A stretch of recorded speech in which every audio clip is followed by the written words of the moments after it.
আমরা এই পোকায় খাওয়া ঘুরে ধরা বাংলাটা আমাদের ছেলে মেয়েদের দিতে চাই না। প্রত্যেকের ব্যবহারের মধ্যে পরিবর্তন আনতে হবে, চিন্তাভাবনার মধ্যে পরিবর্তন আনতে হবে, তবে সোনার বাংলা হবে। আমরা এই পোকায় খাওয়া ঘুরে ধরা বাংলাটা আমাদের ছেলে মেয়েদের দিতে চাই না। সেজন্য এটা কারো একার কাজ নয়, সরকার তো করবেই, করছে, আর এটাই আমাদের মানুষ এই ম্যান্ডেট আমাদের দিয়েছে, আমরা করবই। কিন্তু এটা সমাজকে সবাইকে লাগতে হবে, বিশেষ করে এর সঙ্গে যুক্ত মানুষ যারা আছেন আমরা সবাই, তাদেরকে এই প্রয়াসটা শুরু করতে হবে। আপনার অধিকার নিয়ে কথা বলুন, এতদিন যা চলেছে ওটা ঠিক নয়। প্রত্যেকের ব্যবহারের মধ্যে পরিবর্তন আনতে হবে, চিন্তাভাবনার মধ্যে পরিবর্তন আনতে হবে, তবে সোনার বাংলা হবে। আমরা এই পোকায় খাওয়া ঘুরে ধরা বাংলাটা আমাদের ছেলে মেয়েদের দিতে চাই না। আমাদের হাতে যতক্ষণ সময় আছে ততক্ষণ আমরা চেষ্টা করব এর কিছু পরিবর্তন হোক। এতদিন অনেক বাধা ছিল, আপনার হাত বেঁধে রাখা হয়েছিল, আপনাকে আটকে রাখা হয়েছিল। আজ কমপক্ষে আপনাকে কেউ বাঁধবে না, কেউ আটকাবে না, এটা আমি গ্যারান্টি দিয়ে বলতে চাই। আর যদি কেউ করে তার নামটা আমাকে বলবেন, তাকে কি করতে হয় এটা আমরা দেখব। অনেক লোক সোজা হয়ে গেছে, বাঁকা রাস্তাও সোজা হয়ে গেছে, অনেক রাস্তা খুলে গেছে, রাস্তা দিয়ে লোকে গাড়ি নিয়ে যেতে পারত না, বাইকে যাওয়া যেত না, এখন 4 চাকা যাচ্ছে। আমাকে পোস্তা বাজার থেকে, পোস্তা নয় ফলের দোকান মছুয়া ফলপট্টি থেকে ডেকেছিলেন, বেশিরভাগই জানেন আপনার মুসলিম ব্যবসায়ী আছেন। মুক্তার ভাই বলে একজন চলে আমার বাড়িতে, বড় ব্যবসায়ী ফলে, সে একটা অন্য পার্টিও করতে হয়। আমার বলছে দিদি আপনাকে আসতে হয়। আমি কোথায়? বলে আমাদের ভাই আমি কোনদিন যাইনি, শুনেছি ফলের পট্টি ওখানে। बोले हाँ लगभग 150 ट्रक फल रोज आता है, वो अनलोड होता है गाड़ी। हम बोले ওখানে মানুষ ঢুকতেই পারে না, যাবো? বলে आइए ना आप देखने के लिए। আমি দেখি, আমি যেমন সকালবেলা মর্নিং ওয়াক করে একদিন গেলাম চা চক্র করতে, গিয়ে দেখি সে পুরো পোস্তা বাজার, এর চেয়ে বড় চওড়া রাস্তা, পুরো খালি, কোনো দোকানপাট নেই। এবং সেই রাস্তার মাঝখানে সভা হয়েছে প্যান্ডেল করে, প্রায় 1000-1500 লোক বসে আছে চেয়ার নিয়ে, 7টা 7:30 সকালবেলায়। আমার একটু অবাক লাগলো, কি ব্যাপার। তো আমার লোকাল এমএলএ ছিল, দাদা এটা হচ্ছে পরিবর্তন, এখানে বাইক যেত না, এখন গাড়ি যায়। আর বলছে রোজ যদি কমসে কম 400 গাড়ি এটা দিয়ে যায়, 200 গাড়ি দেখতে আসে সত্যি রাস্তাটা খালি হয়েছে কিনা।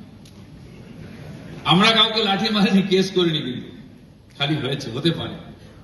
এই মেসেজটা সবার কাছে গেছে যে যা চলছে এটা চলবে না, চলছে চলবে এই স্লোগান বন্ধ করুন, চলবে না চলবে এটাও বন্ধ করুন। আমরা যেরকম ঠিক করবো সবাই মিলে সেটাই চলবে। সমাজে অধিকার আছে, সমাজই কোথাও ছিল না, কয়জন নেতা কটা পুলিশ তারাই সব ঠিক করত। 10টা লোককে রাস্তায় বসিয়ে দিচ্ছে, ফল বিক্রি কর, খা, তার কাছ থেকে পয়সা নিচ্ছে, 10টার জন্য 200 লোকের অসুবিধা হয়।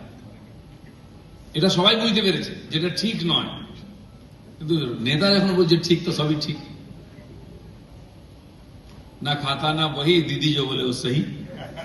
আর দিদির কথা কেউ শুনছে না, বলছে 4 জন লোককে নিয়েও আমি 21 জুলাই পালন করবো, 4 জনও পাওয়া যাচ্ছে না। 4 জন তো লাগবে কাঁধে করে নিয়ে যাওয়ার জন্য, বলো হরি বল। 4 জনও পাওয়া যায় না যখন সময় খারাপ হয়, যখন মানুষের সঙ্গে প্রতারণা করে।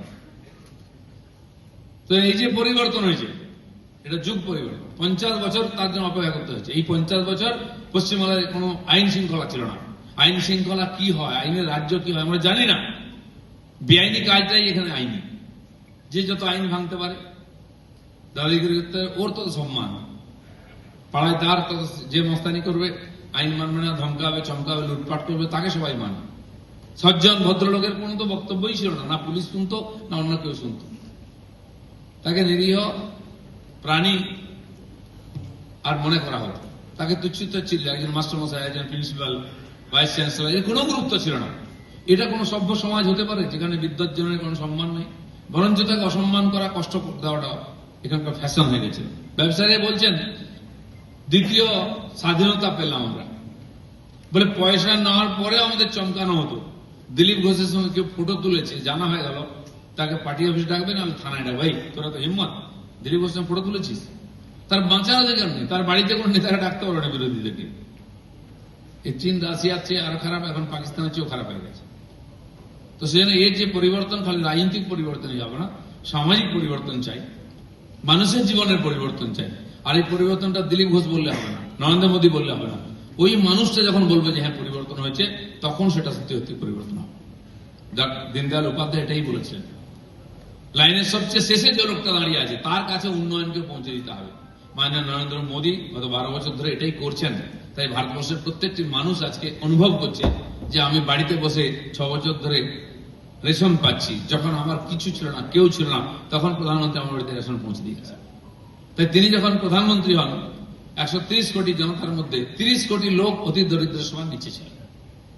গত 12 বছরে প্রায় 28-29 কোটি লোককে আমরা অতি দরিদ্র সীমার উপরে নিয়ে এসেছি।